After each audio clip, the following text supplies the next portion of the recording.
saúde e bem-estar. Você aí sabia que cerca de 17,5% da população mundial em idade reprodutiva é acometida por problemas de infertilidade, ou seja, tem dificuldades para ter filhos? E junho é o mês de conscientização sobre a infertilidade. E a gente vai conversar a partir de agora com o Marcelo Cavalcante. Ele é ginecologista e especialista em reprodução humana e vai explicar um pouco mais do que se trata essa condição e se existem fatores que podem levar a ela, né? Ô Marcelo, boa tarde para você e seja bem-vindo, tá? Aqui é a nossa Hora da Verdinha. Boa tarde, Aloysio. Eu que agradeço o convite para a gente falar desse tema que, pelo como você falou na abertura, acomete um grande número de pessoas, grande número de casais e que muitas vezes a gente não tem essa informação, não se alerta em relação a isso. É um problema hereditário, doutor? Entre as causas de dificuldade para engravidar, a gente costuma dividir em causas masculinas e femininas, causas atribuídas ao homem e causas atribuídas à mulher. E a infertilidade ela é muito democrática, ela acomete em torno de 40% das vezes somente o homem, em torno de 40% das vezes somente a mulher, e em algumas situações os dois podem ter problema ao mesmo tempo.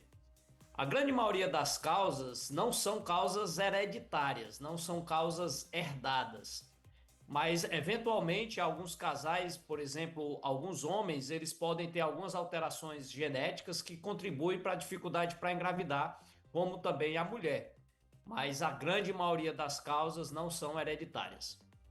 Doutor, existiram muitos avanços na ciência, principalmente nos últimos anos, né? Eu queria que o senhor destacasse um pouco do que hoje é possível fazer a partir da tecnologia.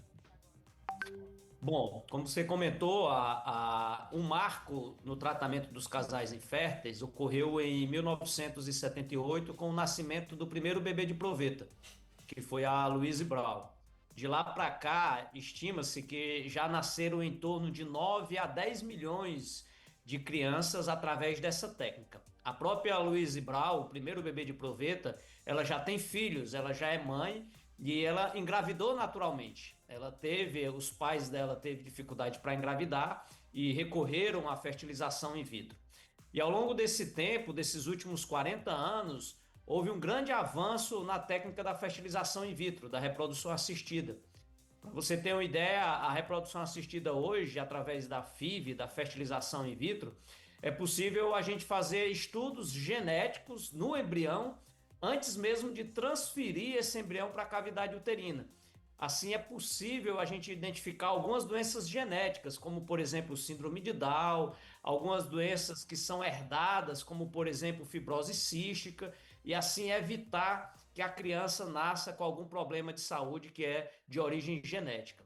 Um outro grande avanço na reprodução assistida, na fertilização in vitro, foi permitir com que casais homoafetivos pudessem constituir suas famílias. Então, hoje é bastante comum casais homoafetivos femininos ou casais homoafetivos masculinos recorrerem à fertilização in vitro para que eles possam constituir sua família. Esses são os avanços, os grandes avanços que eu destacaria na reprodução assistida nesses últimos anos.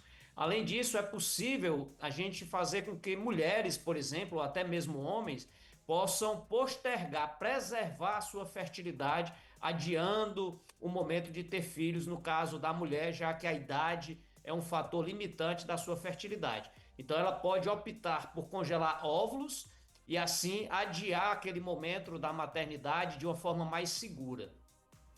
Maravilha então, doutor. E agora acerca do diagnóstico, né? Pelo que o senhor falou, a mulher ela consegue identificar com um pouco mais de facilidade se ela é fértil ou não. Agora, no caso dos homens, como ter esse primeiro sinal? Como perceber que ele de repente não pode ter filhos?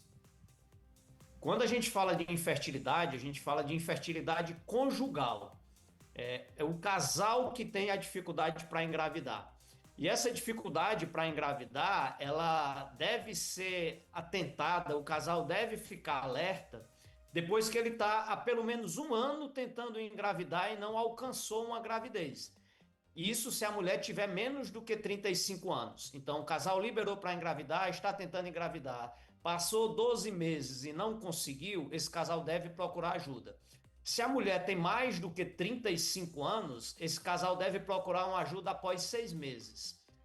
Para o homem, o exame básico para avaliar a fertilidade masculina é o espermograma. É um exame em que é feita uma coleta de uma amostra seminal e feita a contagem, a análise dos espermatozoides. A gente consegue identificar quantos espermatozoides ele tem em cada ml de sêmen, ver a motilidade, a morfologia desses espermatozoides e com isso dar um prognóstico de fertilidade masculina. Já a mulher, a análise ela é um pouco mais complexa. A gente precisa ter uma análise da parte hormonal através de exames de sangue, exames de imagem para saber se essa mulher tem algum problema com as tubas uterinas, se elas estão obstruídas ou não, exames de ultrassonografia para saber se essas mulheres elas têm uma boa reserva ovariana ou se elas têm endometriose, por exemplo, que são causas comuns de infertilidade feminina. Doutor, e agora falando com relação à campanha Junho Laranja, ela é uma iniciativa global, né, que tem esse objetivo de conscientizar a população, porque infelizmente ainda é um tabu, né, para muitos essa questão da infertilidade, muita gente não toca no assunto, né, infelizmente em 2025 percebemos ainda algumas situações desse tipo, né, doutor?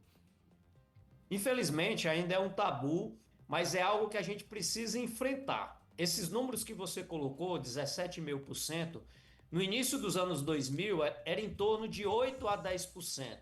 Praticamente dobrou o número de casais inférteis nos últimos 20 anos.